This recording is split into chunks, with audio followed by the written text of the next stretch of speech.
അസോസിയേഷന്റെ സംസ്ഥാന president Sivaramakrishnan sir, ക്രീപ്പയുടെ സെക്രട്ടറി ഷെഫീഖ്, കോറിന്റെ chairman Fayaz,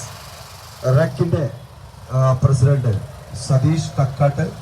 കോറിന്റെ president Madhu sir, മറ്റു പ്രൊസ്യൂമേഴ്സ് അസോസിയേഷന്റെ സംസ്ഥാന പ്രസിഡന്റ് സത്ത, മറ്റു ഇതര ഈ സമരവുമായി ഐക്യദാർഢ്യം പ്രഖ്യാപിച്ചു കൊണ്ടുവന്നിട്ടുള്ള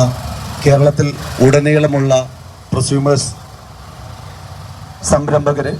അഭ്യുദയകാംക്ഷികൾ, പ്രിയപ്പെട്ടവരെ, നമുക്കറിയാം കഴിഞ്ഞ മെയ് 30 കേരളത്തിൽ വളരെ പ്രീ പ്ലാനോടുകൂടി ഒരു KCRC അടുത്ത 5 വർഷത്തേക്കുള്ള ഒരു കരട്